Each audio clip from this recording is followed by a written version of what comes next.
Good afternoon, everyone. I am Tammy Wilson, Sacramento County Office of Education Director and the project lead on the California Dyslexia Initiative. We are really excited to have so many friends and colleagues join us today for this learning opportunity. Welcome to the 23-24 CDI Expert Webinar Series. In this year's series, we're learning more about the IDA's updated graphic on structured literacy instruction and what educators need to know about the content and principles of a high-quality structured literacy approach grounded in the science of reading. This fourth webinar in our series is really exciting, and we're happy to welcome a very dynamic educator, Dr. Jose Viana, along with his colleague, Dr. Raul Escarpio. I've had the opportunity to learn from Jose on several occasions, and I know that he will have a lot of things for you to think about, and you will learn from this session. To support our attendees, we've created a Padlet that will host the slides, as well as a webinar companion document that includes discussion prompts and additional resources to further explore the webinar content. Recordings of this webinar will be posted on our website in about a week. Next slide. As the project lead on the California Dyslexia Initiative, one of our goals is to provide professional learning opportunities across the system of support in California that will really build knowledge, skills, and capacity about teaching struggling readers and students who are at risk for or with dyslexia. We are really excited to partner with our friends at Glean Education to deliver this expert webinar series and to build awareness of dyslexia among our state's educational partners. It's my pleasure to turn the mic over to Jessica Hammond, founder and CEO of Glean Education, who is leading and coordinating this webinar series. Jessica. Thank you so much, Tammy. We are thrilled to partner with SCOE and the California Dyslexia Initiative to coordinate this webinar series for the third year in a row. For those of you who may not know us, Glean Education partners with schools, districts, and states to deliver online training, school leader consulting, and web-based coaching. Our work aims to build educator knowledge of evidence-based literacy practices to improve student literacy outcomes. Next slide, please. This is the fourth in a series of webinars this year on structured literacy. If you haven't registered for them yet, we'll be popping the registration links in the chat, so be sure not to miss them. For this webinar, I am thrilled to welcome Dr. Jose Viana. Jose is the Senior Education Advisor for Lexia Learning. Viana was the Assistant Deputy Secretary and Director of the Office of English Language Acquisition at the United States Department of Education from 2017 to 2019. Prior to joining the department, Viana served for 8 years as an administrator of the Migrant Education Program for North Carolina's Department of Public Instruction. Viana began his career in Miami-Dade County Public Schools as an elementary school teacher for English language learners. In 2006, Viana became elementary school administrator for Durham Public Schools, where he established the district-wide Title I Parent Advisement Committee for Hispanics. Viana is a first-generation Cuban immigrant, who started his primary years as an English language learner. The teachers he encountered in his early learning inspired him to become an educator. Viana has devoted his life to improving educational opportunities for minority populations and is honored to serve our nation's emergent bilinguals and their families. Dr. Viana brought a special guest today, his colleague, Dr. Raul Escarpio. Dr. Raul Escarpio has been involved in the field of general and special education from pre-kindergarten to the college level for over 30 years. He's worked as a subject matter expert at the state and national level, advocating for the needs of emergent bilingual learners and students with disabilities. He is currently a national literacy consultant for Lexia, where he assists districts moving forward with scientifically based reading approaches. Please welcome Dr. Jose Viana and Dr. Raul Escarpio. Thank you so much, Jessica. Thank you, Tammy.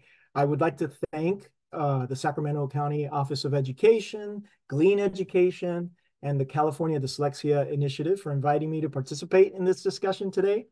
When I think of students with dyslexia, I remember my best friend in kindergarten. His name's Alvin. I'm going to flash a picture here. Now, this is back in the 1970s. So you can see me there with the fabulous pants, and go ahead and chat your reaction to my plaid pants there. Again, this is the 70s. And to my right, you can see my best friend, Alvin. Now, what's interesting, again, this was the 70s, right? So there weren't many resources or research for my teacher to reach kids like me and even Alvin, right? So one of the things that she did was she paired us up. Alvin had dyslexia. Alvin also had a speech impairment. He would, for lack of a better word, he would stutter. And I don't think Mrs. Larkin saw my lack of English as a disability. I just think that she felt that we'd make a great team, and we did. She knew that we were going to support each other, and we did. We learned to read and speak together. And I'll tell you something, Alvin really had to slow down and concentrate on what he said and how he said it when he was talking to this little English learner, right? So it helped him really focus on ways to communicate. When he would write, when we would read together, same thing. He had to slow down. He really had to focus because he was helping his best friend, Jose. And vice versa. For me, it was great to practice my English with him because he knew what it was like for someone to make fun of you when you said things a little different. So I could say whatever, and it was a safe space for me to talk to and practice with Alvin, and he could help me sort through this journey of mine that I was taking into becoming an emergent bilingual. So I'm so happy to be here, and I can't help but think of my buddy Alvin and how we worked together, and I wouldn't have been able to learn how to read in a new language without him. And that leads me to part of the reason why I always like to point out that the science of reading helps to comprehend how students learn to read. However, it must be considered that emergent bilinguals like me are learning to read, but in a new language, right? So language experts that are out there are concerned that an emphasis on things like phonics and focusing on sounding out words come at the expense of learning the meaning of those words. And you know what? The concern is understandable because learning to decode words, if you don't understand what they mean, is pointless because solely focusing on phonics during reading instruction doesn't equal a full literacy experience. So today, we will review the research, the practices, and information on promoting development of oral language and reading. And both of them together lead to effective and structured literacy instruction for English learners. I have to say each slide, and I believe they're going to be shared with you, has a link to all the sources that would support you in advocating for learning experiences that unify language and literacy for emergent bilingual students. So everything that I'm talking about today has a source, and the links will lead you and guide you to those sources because it's crucial, right? Teaching language minority students to speak and read in a new language will produce equitable opportunities for success. Let's start with, and I'm sure you've heard this several times already, but I always like to do this to kind of level set. What is the science of reading? And this is from the Reading League. The science of reading is evidence from the accumulation of 5 decades of research on reading acquisition and instruction. Now, this evidence established our understanding of how students learn to read, and it has also identified effective instructional practices for students having difficulty learning to read. And there are many myths and misconceptions surrounding learning to read and the use of curricula that align with the science of reading. And I'm going to share 3 of them with you. I find these 3 specifically to be the most prevalent and most damaging in shifting to more effective and equitable practices for English learners and emergent bilinguals. So the first misconception that I want to point out is emergent bilinguals and multilingual learners are not included in these 5 decades of science of reading studies. So science of reading research is based on thousands of studies. And it's true, most of the studies focus on monolingual students. there's only a few studies that include English learners. So we do need to work on that, right?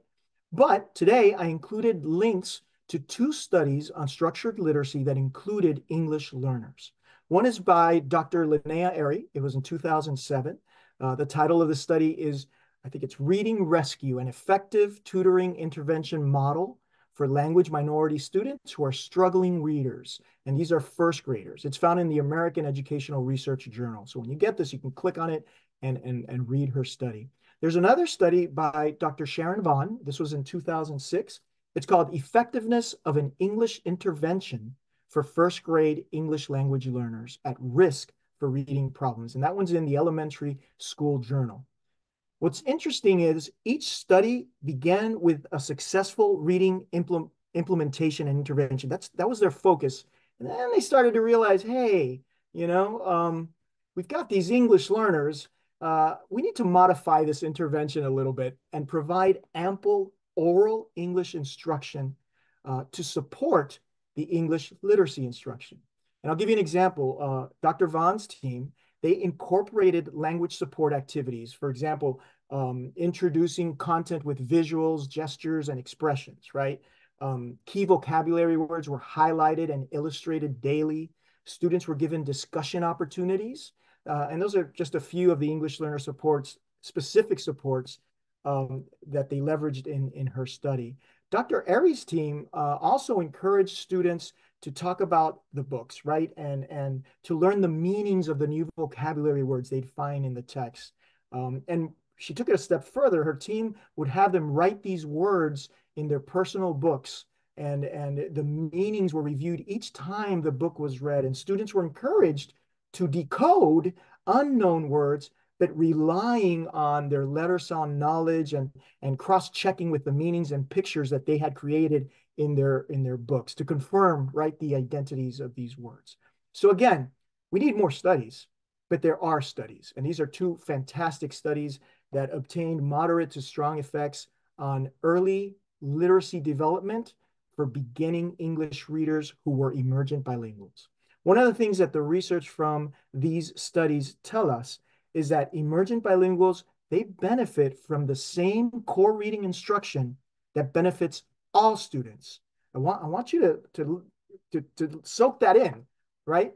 Emergent bilingual students, English learners, benefit from the same core reading instruction that benefits all students, as long as educators are incorporating those English learner specific supports that we saw Dr. Airy's team and Dr. Vaughn's team use.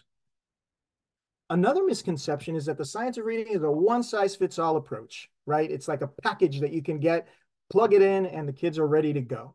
And what's interesting is that instruction that's aligned with the science of reading does not represent us in one-size-fits-all approach. The research tells us that we should use data to inform instruction, and that goes for everything, right? Not just reading. But Dr. Lillian Duran of the University of Oregon, she offers the following advice as far as assessing English learners and their literacy skills. And I'm going to quote, she states that assessing reading skills for English learners is as follows. Teachers must take a nuanced approach to that strategically considers things like the quantity and the quality of the child's exposure to their home language and to English, and how this interacts with the language of their reading instruction. So she says there's not a one-size-fits-all approach. There's a decision-making process that should be undertaken to choose appropriate assessments and appropriate instruction to meet the needs of these students. Now, that being said, as I mentioned before, all readers still need to develop the same set of skills to become proficient readers, as long as every student receives, grade level instruction and targeted interventions and those types of things. But again, like all effective instruction, I want to emphasize structured literacy needs differentiation based on the student's needs, not just for emergent bilinguals, all students, based on their needs, their abilities, but I would say especially for your emergent bilinguals. The last misconception that I want to point out is that the science of reading only pertains to foundational reading skills, right? Phonics, hooked on phonics. There's a lot of media attention on this. Everyone's talking about foundational reading skills right now and making policies and providing professional development. There's also been some widespread practices and materials related to foundational skills that are really not aligned with the science of reading, but they say they're the science of reading anyway, and they're really not working. That's problematic because they're holding kids back. So I say that to let you all know that it's essential that we remind educators that foundational skills alone won't provide the literacy outcomes they're hoping for, right? As a matter of fact, usually when I talk about the science of reading and instruction based in the science of reading, I work backwards. I start talking about comprehension. And the last thing I talk about is the decoding piece, right? I like to talk about the science of reading, talking about the full range of this approach. Okay, it's not just the foundational piece. But we also know that the foundational piece is important, right? Having accurate and automatic word recognition is the key to unlocking language in text. I see it with my son. He's 6 years old. And now all of a sudden, the world has unlocked for him, right? He's not learning to read as much anymore. He's reading to learn, right? He's made that switch because by being able to accurately and automatically recognize words, you can now like take a breath. Oh, great. Now I get to enjoy this text. I don't have to be like sorting through these squiggly lines called letters that make up these words that make up these sentences. But um, foundational skills are essential, but we know that for emergent bilinguals, they need other skills as well. The English language development piece, vocabulary, those types of things.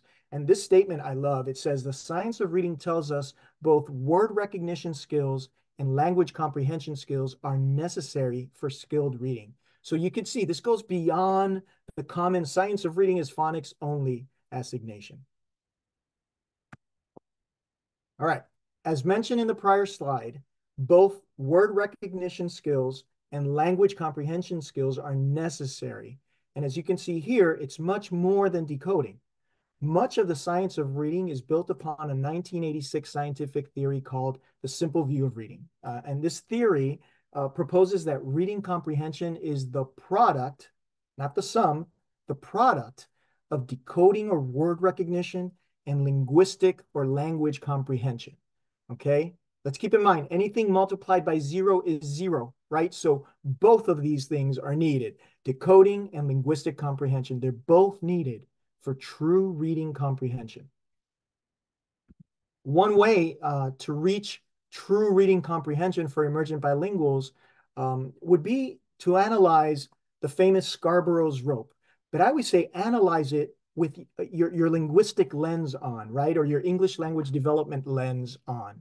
And I've done that with Scarborough's rope. So Hollis Scarborough expanded on the simple view of reading that I shared with you, and he came up with this, and she came up with this reading rope, right, which reveals how word recognition and language comprehension, you can see kind of they combine to develop reading skills. When I reflect on Scarborough's rope with an emergent bilingual lens, I'm reminded that language proficiency and reading are related to one another, right? The print that you read, right? Words, sentences, paragraphs, they represent what you speak and what you hear. You won't be able to understand by reading what you can't understand by listening. So oral language comprehension and word recognition influence each other and are critical to reading. You know, when I graduated college, and I'm sure a lot of you were the same, you know, I was trained in my area of expertise. In my case, it was language acquisition, but I was really never prepared for literacy instruction. But you know what? When I look at these strands, I realize that statement is not necessarily true. I picked up some skills. I picked up some practices in my ESOL classes that also instruct students to read and write. I just didn't know it, right? So it's not a stretch for English as a second language educators to connect their practices to the science of reading when teaching emergent bilingual students. All right, this isn't something that you got to like reboot and start fresh. There's a lot in here that you do already if you're teaching emergent bilingual students. I'll give you some examples. I know I always try to include a student's background knowledge in lessons in order to link new concepts to what the student knows. And that includes what transfers from their heritage languages. I always tried to use purposeful repetition, right?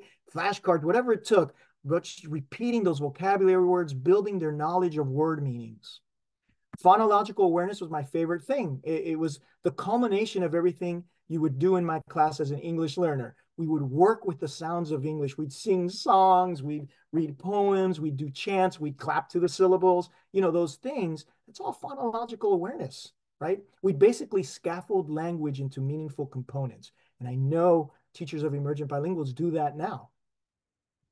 And we build on things like sight recognition. Most classrooms that I've seen of teachers of emergent bilinguals are print-rich environments. They have plenty of visuals and images so that the students can use their bank of words to build upon sentence frames and whatever they were given to in their literacy and reading classes. So, guys, as you can see, Scarborough's rope is not or shouldn't be totally new to teachers of emergent bilingual students. And I know guys, I know it's hard to teach reading to emergent bilingual students. It's not easy, but as you can see, if you're an educator of multilingual learners, you don't have to learn a whole new method. There's a lot in here you're already doing and probably just have to fine tune a little bit. All right. We can and should use what we already know to be effective with those additional supports in learning how to read. I always tell people, think of reading or teaching reading as another way a multilingual learner can practice their English, right? And for this reason, reading instruction should be combined with that intensive development of the oral language needed to understand the text. All right, I'm dumping a lot on you, but I want to make sure that you get as much as I can give you today. This concept, right? Combining reading instruction with intensive development of oral language was the bridge that connected reading and language advocates this past year. Recently, the Reading League and members of the National Committee for Effective Literacy worked closely together to tackle science of reading misconceptions and to issue a joint statement addressing the science of reading and implementation for emergent bilinguals. Both sides, they stopped saying, yeah, but, and they moved to, yeah, and you know what?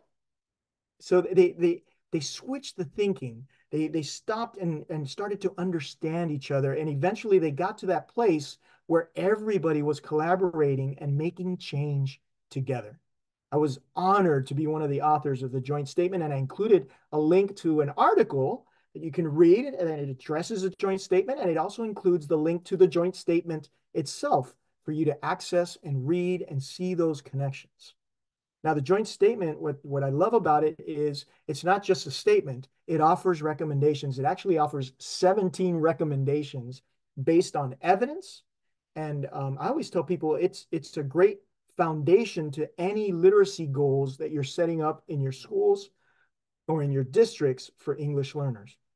Now, this slide here, and I usually don't put a lot of words on a slide, but I couldn't help it. This slide has 8 of the 17 recommendations that answer the question, what is needed to support positive literacy outcomes for emergent bilinguals? And I'm not going to read them all to you, but I wanted you to see them. And these are what I think the greatest hits of these recommendations. You can see here, they mention the need for a comprehensive literacy approach, the importance of foundational skills, the importance of mapping oral language to written language, the importance of attending to both literacy and language development, integrating language, literacy, writing, content.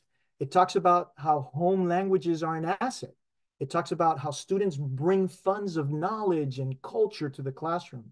And then, of course, the importance of materials and resources being culturally and linguistically responsive. Just great stuff that can really move the needle for you in your schools and in your districts when it comes to working with your emergent bilingual students, your English learners, and putting them on that path to literacy success. Now, these 8 recommendations alone are great conversation starters for those of you who want to engage with language and literacy advocates and leaders, and if you're working on policy and those kinds of things. This is a great foundation, a great talking point, a great starter for all of you. So, grab them, unpack them, look through them. It's amazing stuff that we a lot of us finally came together and agreed on. As a matter of fact, I included this. I think it's a great visual on what the joint statement refers to as comprehensive literacy instruction. What is comprehensive literacy instruction?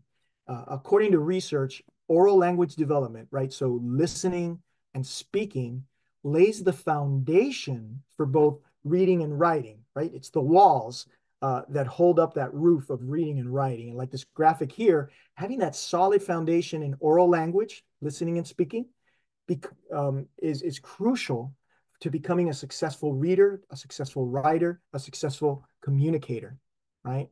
Now, why is that? And I'll try to make it simple. This is how I see it, right?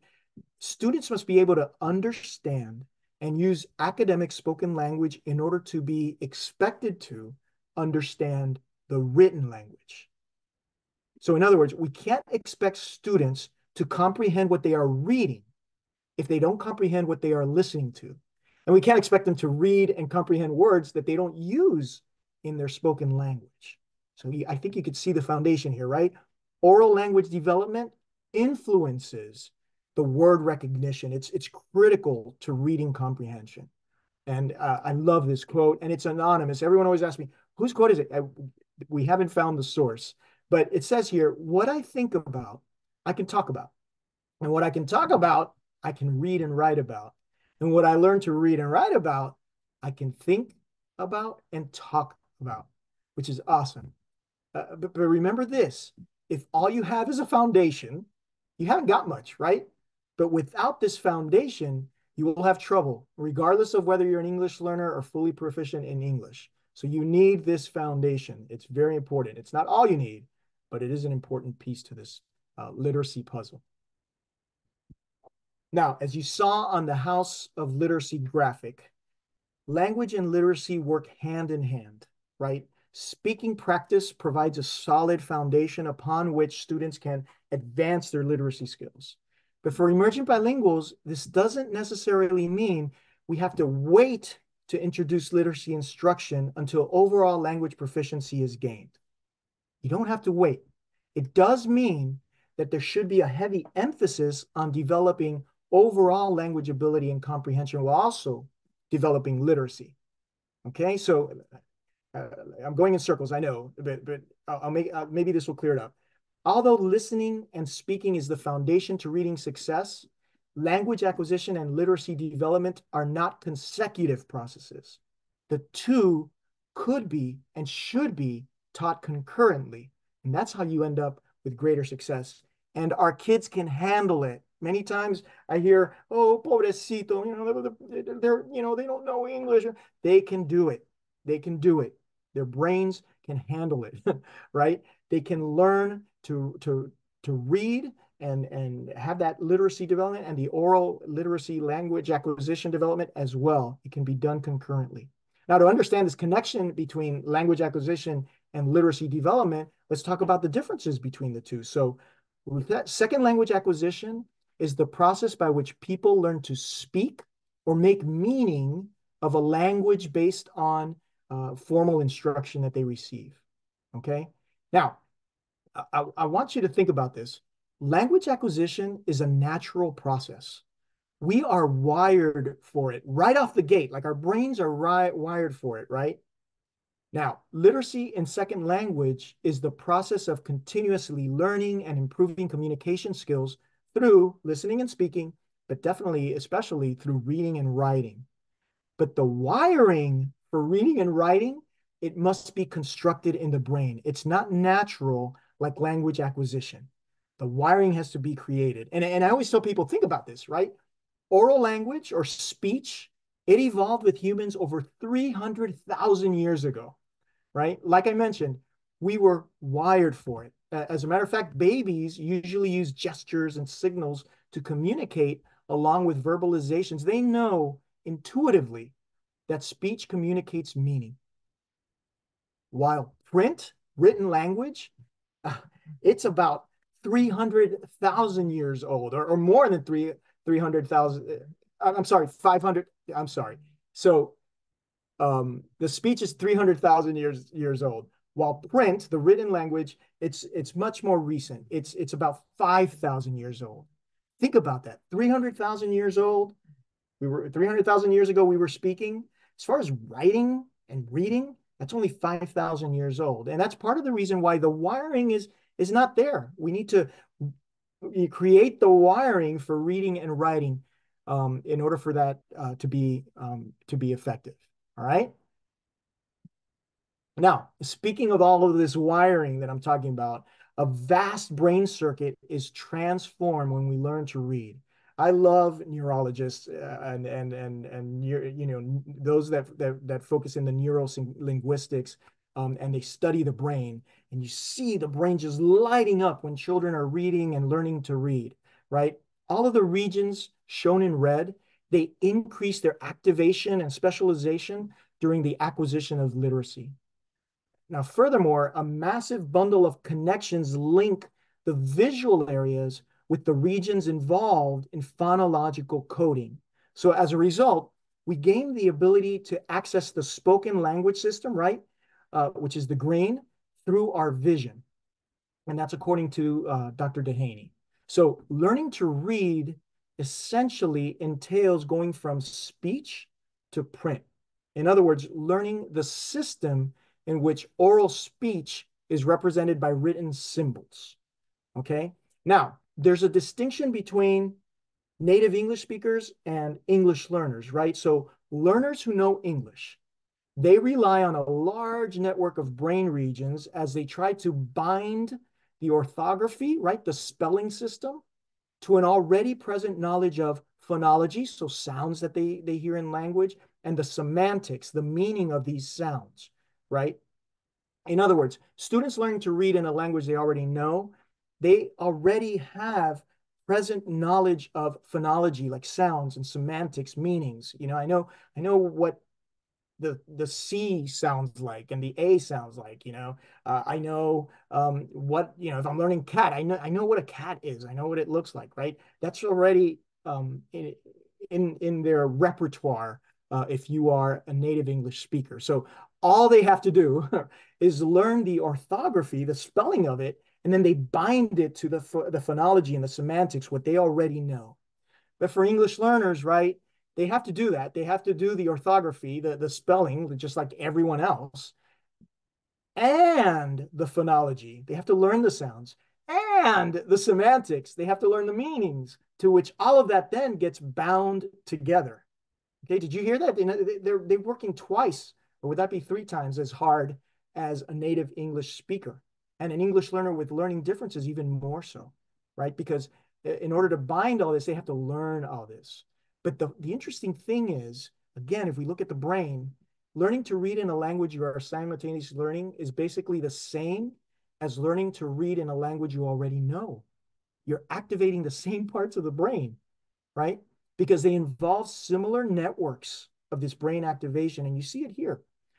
But as you can imagine, although similar networks of brain activation are involved for language learners, they'll require additional supporting brain regions while they're learning. So they're pulling from other areas. You know, we could call it the bilingual brain, from those sections that will help them bind the sounds, the meanings that they're learning with you know, what these squiggly lines that are letters that turn into words are. So the good news is that we've got research-based practices that work for all students, as long as teachers with English learners think about how to support the additional brain regions during this learning, right? And then here's one way of supporting those additional brain regions during literacy learning. And it's really a pathway to binding orthography and semantics. Jessica mentioned that I had the honor of being the director of the Office of English Language Acquisition. I got to travel the nation. And during my last year at OELA, I got to see Caitlin LeClaire. She's a seventh grade social studies teacher at King's Middle School in Portland, Maine. Now, Miss LeClaire supports her diverse group of students, which includes English learners, by choosing compelling texts, and she provides scaffolding and support to build their skills as close readers. Now, many of her students are English learners from Rwanda and the Congo. One of the texts that she chose for reading, and I got to see one of their activity is A Long Walk to Water. If you haven't read it, it's an amazing book. It blends the story of Salva. He's a Sudanese lost boy who ends up in America and starts a volunteer group to build wells in South Sudan. And it's the story also of Naya. She's a young village girl who walks 8 hours each day to fetch water from a pond since her family home is far from a water source. Well, eventually, um, Salva's group builds a well in her village, so she won't have to walk so far to to water and be drinking unsafe water. So as you can imagine, I think you know where I'm getting here, right? The text is complex, uh, but the student engagement is high, right? She is being culturally responsive to those emergent bilinguals from Rwanda and the Congo, right? She's tapping into their prior knowledge, the semantics that I was talking about. And while I was in the classroom watching the discussion between English learners and native English speakers, I can see those brain circuits in action, right? And the wiring starting to make connections because all of a sudden, those English learners were the experts in the room. They can relate to Salva. They can relate to Naya. They can relate to this story. They can talk about it and have conversations about this. And all the words that they were learning in this book were just getting wired into their brain because they got it.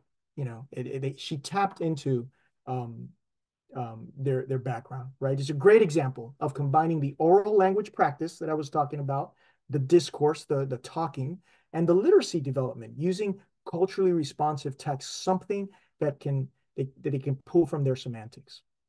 And that's why one of my favorite forms of combining oral language practice and literacy development is the speech to print approach, right?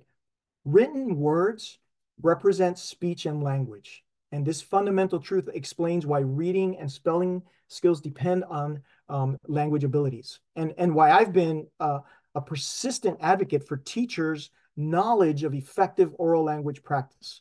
So, how should instruction in beginning reading and writing proceed? Well, we know that good readers have acquired the insight that alphabetic symbols represent speech sounds, and they can identify the individual units of sounds that make up a spoken word, right? And they put all those words together and they get a sentence and so on. So when they make those connections, after that, they can recognize the correspondences between what is spoken and what is written. And it is through this process of accurately decoding and naming new words that learners can store the printed words into memory for that instant recognition and recall. There's two contrasting approaches to teaching reading in this foundational step, right? There's the traditional code-focused teaching, right, which points to the elements of, of, of foundational reading skills first, right? So they focus on the print, and then they ask the students to associate sounds with the written symbols, right? It's the print to speech approach where they get the print and then they associate the sounds with the print.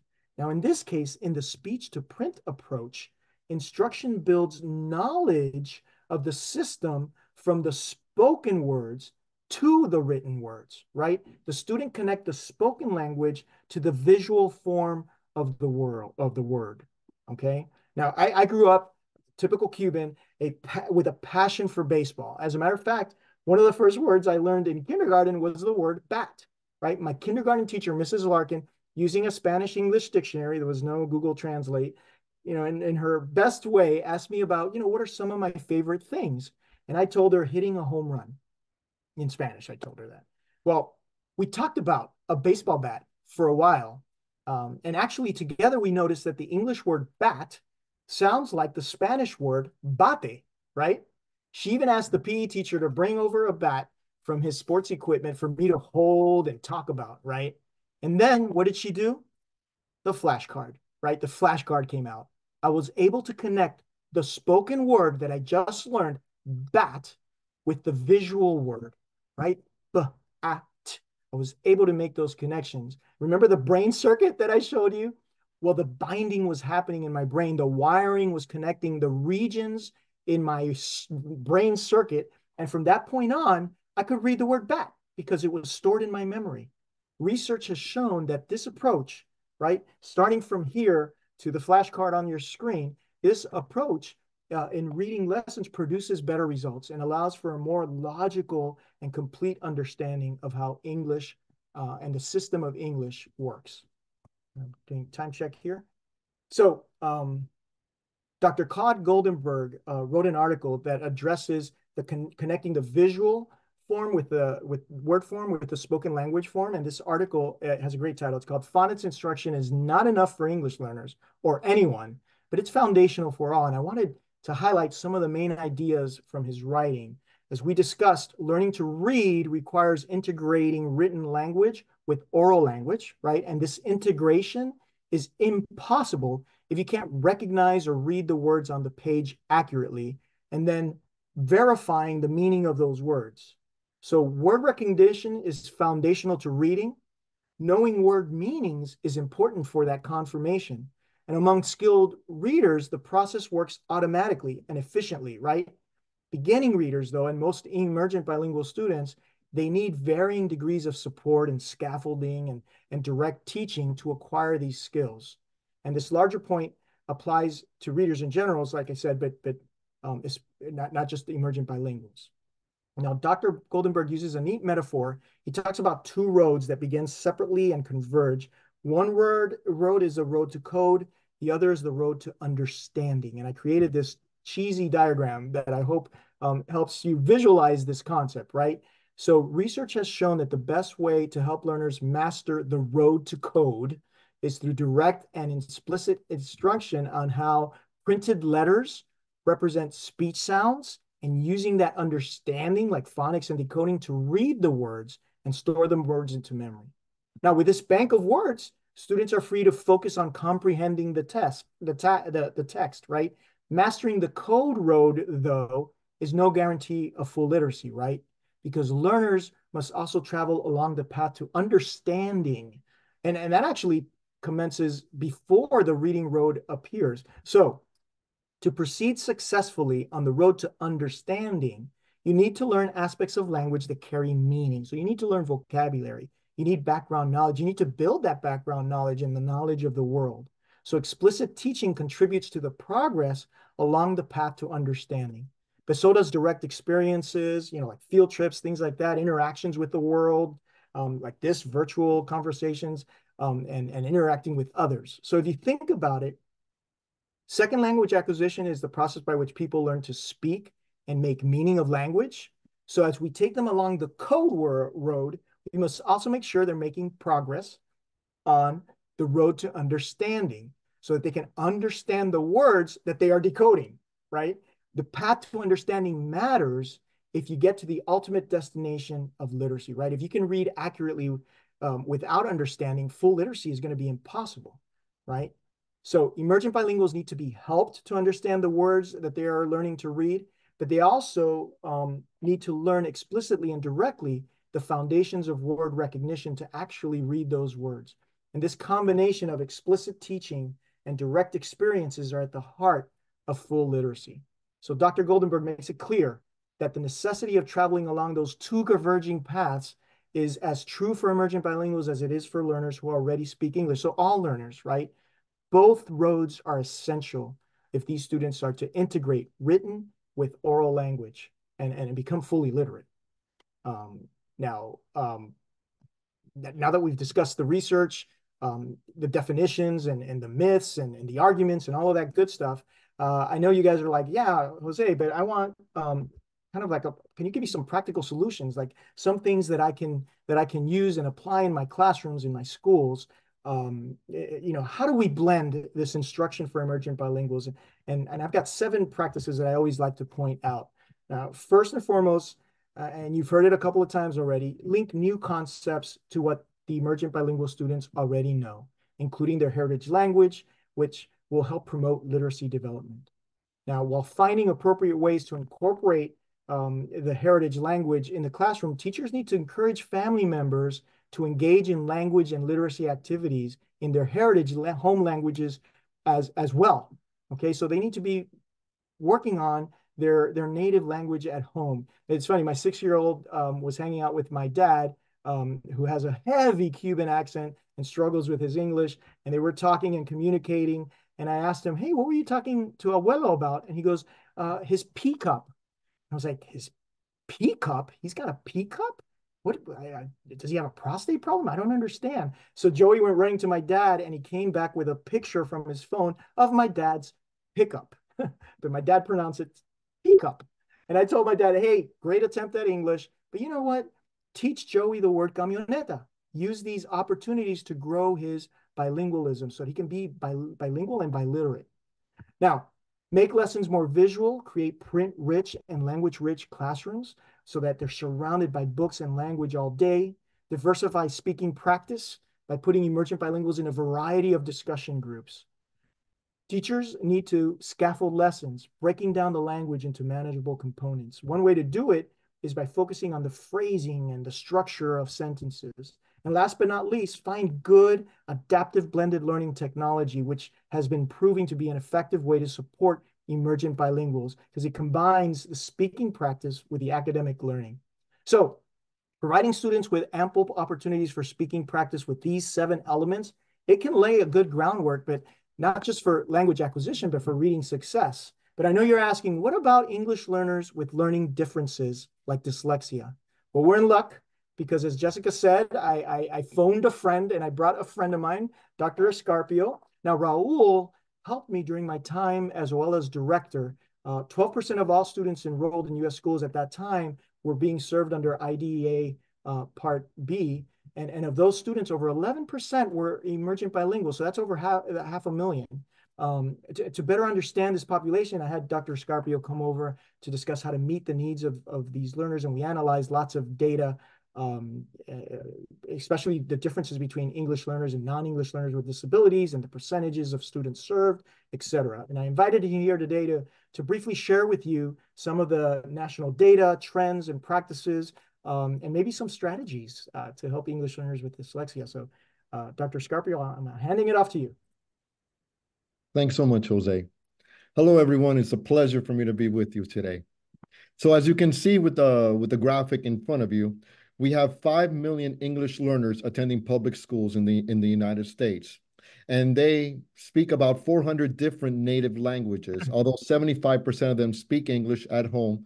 Therefore, much about what we know about English learners with disabilities, we get from Spanish speakers.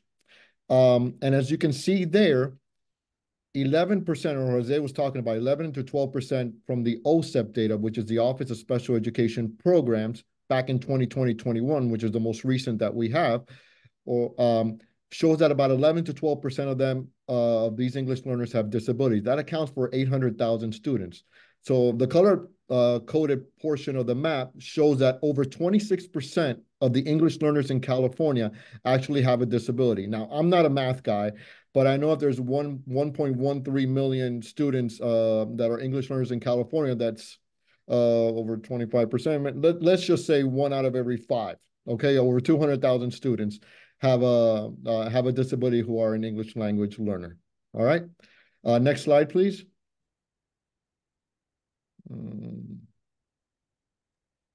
Thank you. I am beyond thrilled that I'm with this group today because we really understand what People First Language is about. We always understand that the student, the child, will always come before the disability. So with that being said, it is important to understand some interesting facts about English learners that have dyslexia. The student with dyslexia, the identification process, we understand that early identification is key to this, all right? There are a lot of dyslexia screeners around the country going on. Most states now are either in the process of adopting or have adopted a screener for dyslexia for these students, okay? And I get asked a lot, but you know, children with autism have screeners as young as 7 months old. Why can't we have screeners that work with students, or we can screen students younger than that? Well, I mean, the research tells us that it goes with the development of the child, first of all, and most students don't really start learning to read until they get to school. So it would make it kind of difficult to try to screen a student before they start using those reading processes to learn to read. So some English learners actually struggle with reading not only in English, but also in their native language. That should be key, all right? So they are less likely to be identified with reading difficulties than other students at a younger age. This finding was not only true in schools with small numbers of English learners, but also in schools with a higher percentage of EL students. And why is this done? Well, the evaluation is difficult. If you think about it, if I just talked earlier about 400 different languages for students, sometimes it's difficult, especially in rural districts, to find evaluators that can assess in that student's native language. So there will be an under-identification of students with dyslexia early on and an over-identification later on. So schools may fail to identify dyslexia by attributing any English reading and writing difficulties to their status as English learners, even if those students also exhibit characteristics of dyslexia. This is also true and has been true for a while, because I remember back in the day when I was in the classroom, we didn't even use the word evaluation until at least 2 years that the English learner have been in the classroom, because we had to eliminate the language issue before the ability issue.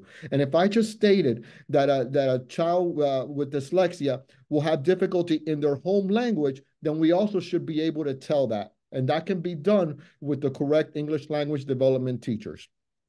On the other hand, a student with limited opportunities for developing English and language proficiency in English literacy, for example, Hispanic English learners, might be increasingly likely to be misidentified with dyslexia as they progress in school, when the issue might actually be linked to a lack of exposure in English. So while they're being under-identified early on, they're actually being over-identified in the middle school grades, because maybe we're not getting, again, the adequate staff in place to give them that exposure in English. There is clearly a need, friends, to define the important factors to keep in mind when identifying reading disabilities, such as dyslexia, among English learners.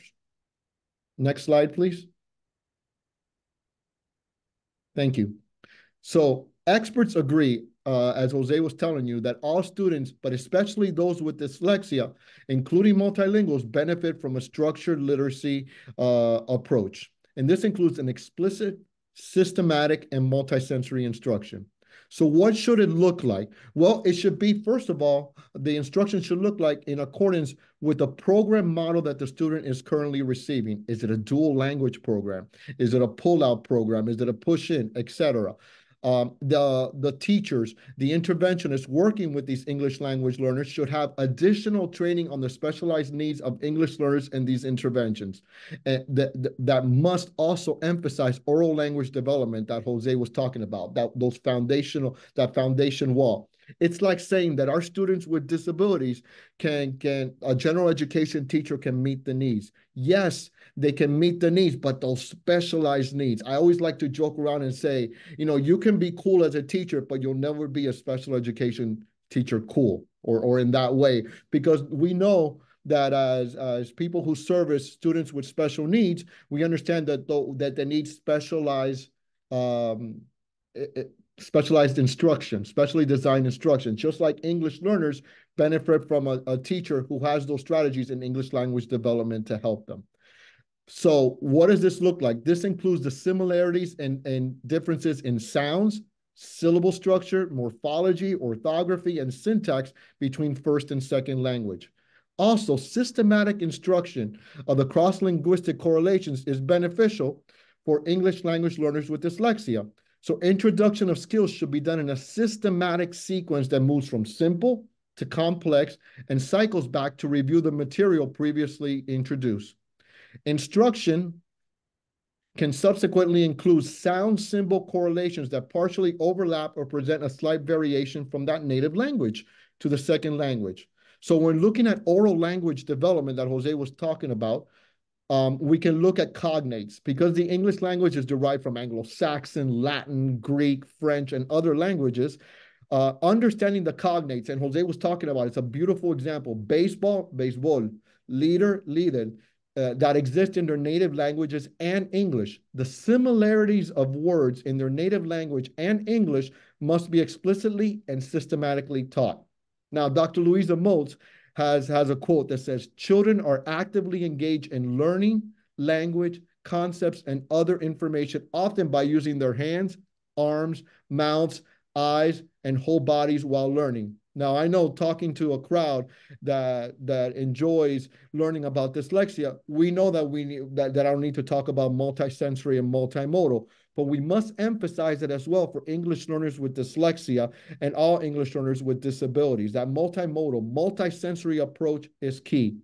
And finally, when in doubt, provide extra time, allow those English learners with dyslexia to multiple opportunities and extra time to process that English language. This is especially necessary during the early stages of second language development. Give them that extra time to formulate oral and written responses. And finally, emphasize text that includes familiar content and explain the structure of the text. Kind of sounds a little like IEP accommodation goals, doesn't it? But it works especially true with our English learners with dyslexia. That's all I have for now, Jose. Thank you. Raul, thank you so much. Thank you so much. I'm sure everyone out there appreciates your perspective and these great strategies and information. Okay, I know we dumped a lot on your lap, but I want to leave you with just one more thing. It was my first year at Charles R. Hadley Elementary School in Miami, Florida. I had a class of 35 Nicaraguan third graders, all of them English learners, and I was armed with practices I had learned in school, right? Anything having to do with ESOL. But when it came to my approach to reading, I was leaving it up to chance. My students were inferring how English and reading works. As a matter of fact, one of my students, Maria Isabel, came up to me, I'll never forget, with a chapter book, Tales of a Fourth Grade Nothing. And she said, I want to read this book like the other third graders. And I realized that my third graders were not truly mastering the fundamentals of reading, right? Language was all I knew. Yet, as we discussed, it's both language and literacy instruction that transforms student learning, especially for emergent bilinguals. So the more emergent bilingual children know about language and literacy, the better equipped they are to succeed in reading and beyond. I've always been an advocate for equity, yet my own student, Maria Isabel, couldn't read the same books as the other third graders. So much for equity, right? But addressing the literacy and learning needs of emergent bilingual students enables educators to provide more equitable instruction for all students. And that's the bottom line. Thank you all for this time. Thank you for helping shape America's future and pouring your hearts each day. What you do has a profound impact on fostering inclusive classrooms. So we appreciate you. And remember, literacy plays such a crucial role in laying the foundation for future and academic success, career success. So we must augment reading instruction to better address the needs of our emergent bilingual students. Thank you so much, Dr. Viana, and thank you, Dr. Escarpio. It's wonderful to hear from you today. We really appreciate it. Before you all leave, I want to share with you a few things. I want to mention the companion document that we have created to accompany each webinar. The webinar companion document includes prompts to discuss after attending the webinar and additional resources to further explore the webinar content. The webinar companion doc and the recordings can all be found at scoe.net/CA dyslexia. And then next slide, please. The California Dyslexia Initiative is hosting a professional learning network in the spring. Please register at the link in the chat. And there's also an offering that the California Dyslexia Association in partnership with Glean Education is offering. And this is a series of 3 on-demand courses that is wide open to California teachers right now for the rest of the month. So be sure to take those courses, and we'll be putting the registration link in the chat as well. This is a bundle of courses from California Dyslexia Initiative and Glean. Finally, please take a moment to fill out the survey. It's really important for us to hear your feedback so we can continue to tailor the webinars to your needs. Thank you so much for joining us today. Dr. Viana and Dr. Escarpio, on behalf of Glean Education and the Sacramento County Office of Education and the California Dyslexia Initiative, we thank you for all the time it took to put that wonderful presentation together and to spend time with us today. And thank you so much. Thank you all. Thank you for having us. Jessica, it looks like the survey link is not working. Okay, I'll fix that right now. And I just selected it and it's not working for me either. Okay, great. I'm on it. Just bear with us for a minute and I'll grab the right link.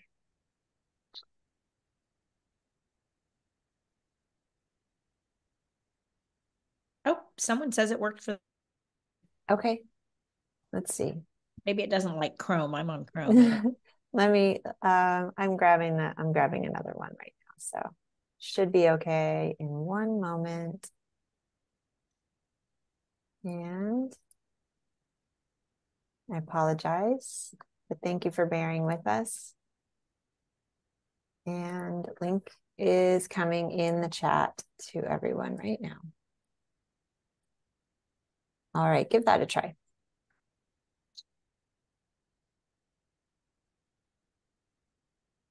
Yep, that one worked for me. Okay, excellent. All right. Well, thank you, everyone. Have a good evening. Appreciate it, Jose and Raul. That was great. Everyone learned a lot, I'm sure. So have a great evening. Thank you. Appreciate All you. right. Thank Bye-bye. you, everyone. Goodbye.